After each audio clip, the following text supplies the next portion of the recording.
Hello everyone and welcome to my new video. What is this video about? Well, I'm going to make a super saw. I'm going to make I think it's a Reese bass line. I'm sure that's a term that you've heard quite a lot and I think we all kind of know what it is. It's that sort of bass line that sort of goes like...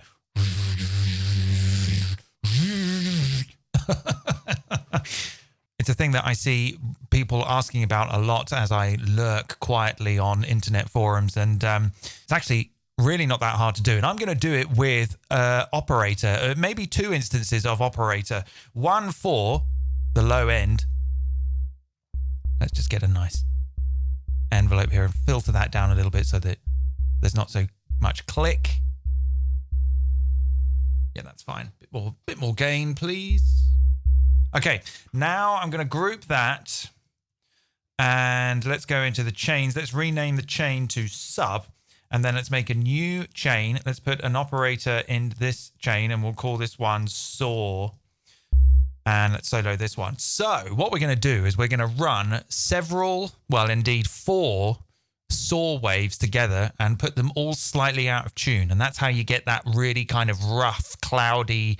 Those bass lines have sort of got something a bit apocalyptic about them. There's like a kind of big enveloping kind of scariness about them, which makes them really nice for dance music, drum and bass and stuff. So first of all, we need to tell operator to use the right algorithm because we're not actually going to do any FM synthesis. We're actually going to run all four oscillators in parallel, and we do that with this algorithm here at the end. That basically means that all oscillators are separate. Now, in terms of polyphony, I don't know if one... Well, let's find out. I think a voice of one means that each oscillator gets one voice. Let's find out. Let's start with oscillator A and set it to saw. Give it a little bit. Let's give it the same attack that it has, that the sub has. It's 4 milliseconds, just roughly about 4 milliseconds. Not too much release. And let's maybe... bring up the filter. Okay, let's now do the same for oscillator B. Now what we can do is we can turn on oscillator B and go copy from oscillator A. So what that's done is copied the wave type and the envelopes. Very good. I mean, already it's there. That's it. Let's set the scale on push to the Phrygian. Sorry, you can't see me doing this, but trust me, I am.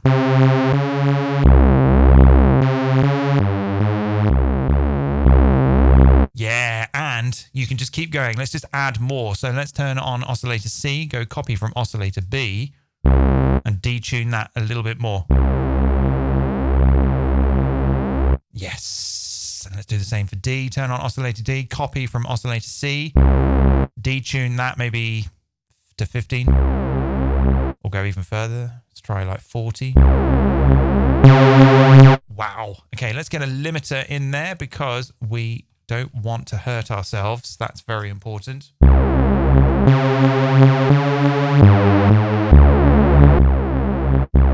Okay, there's some velocity happening here. I don't want any of that. So let's turn the velocities off for all of them. No velocity. Thank you very much. Just all or nothing.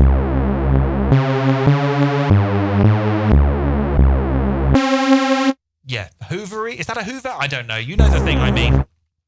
Okay, so let's see what it's like with the filter. Yeah. Now let's apply a little bit of pitch bend or glide. Let's turn the glide on. Set it to something like 100 milliseconds. Yeah. Fucking sick.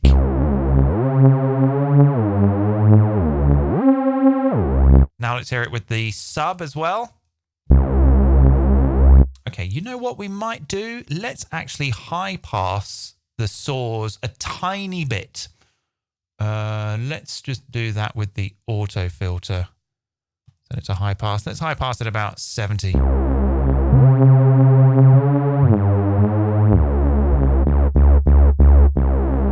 Yeah, that is pretty good.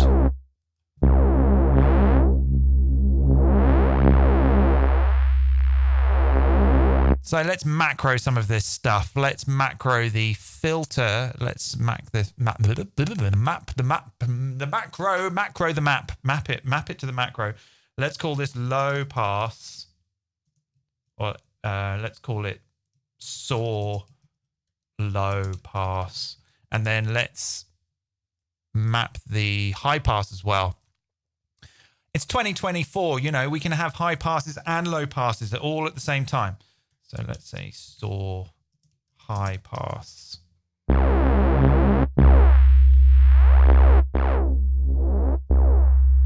Giving us a little bit of control there, letting the sub come through. And you know what? Let's put some reverb on. Yeah, come on. We can put reverb on bass lines. It's fine. We just need to manage a few things. So let's get the reverb in. And basically what we want to do is just do a low cut on the way in.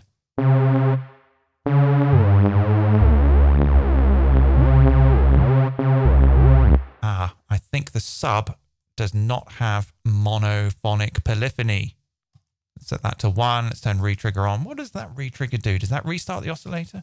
When enabled, notes are already playing will be retriggered. Okay. I thought that maybe that might restart the sine. Maybe that's what that is. When retrigger is enabled, the oscillator's waveform restarts from the same position in its phase each time a note is triggered. Yeah, okay. That's quite good to know for sine waves. Because I always think you kind of want a sine wave to start at 0. Which it does there if you adjust that. Okay, I've often wondered about that. Question answered. Thanks. Thanks, Ableton. You were very helpful. Let's, where's our reverb gone?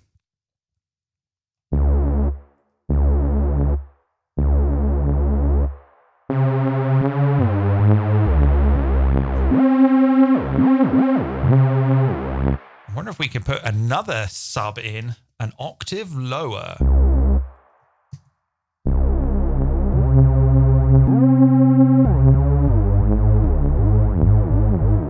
So I just duplicated that top one. So let's go, let's call this one ultra sub.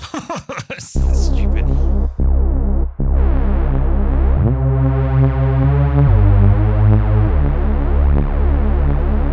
Maybe let's compress the saw like a balloon. Well, actually not like a balloon, actually quite sensibly. Let's just get the glue in and pull that down a bit.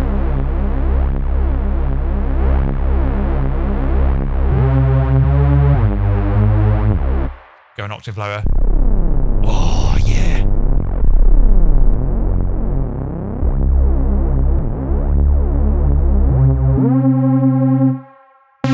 Oh, my.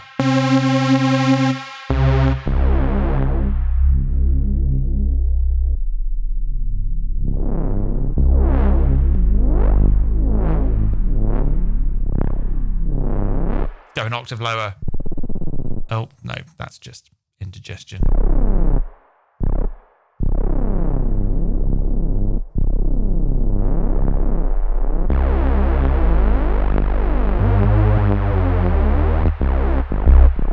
There you go. That is basically, well, that's one way to do it. I mean, I don't even know if that's even the thing that I'm thinking that I wanted to show you. Probably I should have done a little bit more research, but when I think of the Reese bass line, that's kind of what I think of, a handful of sawtooths all slightly detuned with each other so that they kind of phase in and out and go all growly. Stick a sub underneath.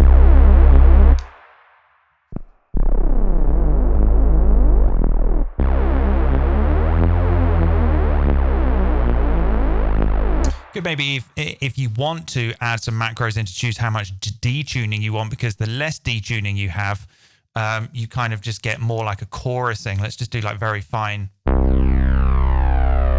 Wow.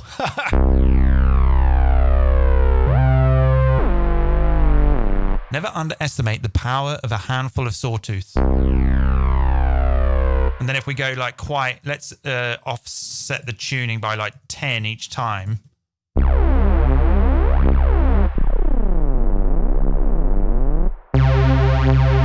Actually, let's try 20. 20, 40, 60. And then as you go higher the octaves, something weird's going on with my key tracking. Have I got the key tracking on the filter? Damn it. Why is that always on, Ableton? No one uses that. There we go. Thought something weird was happening.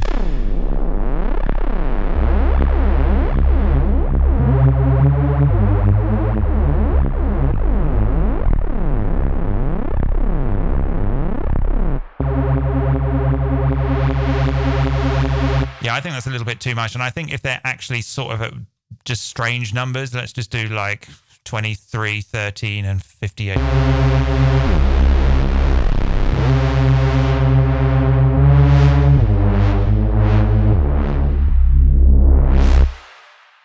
Beautiful. There you go. Super Saw.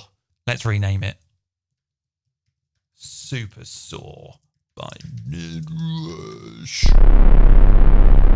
Okay, I'm going to go and put this on my Patreon now, where if you'd like to support this channel and get access to a load of good stuff like Ableton projects, Max patches, and all kinds of other things, and fund the research and development of the content for this channel, then go and do that. And I hope that you have a very nice time doing so. And there you go, Super Saw.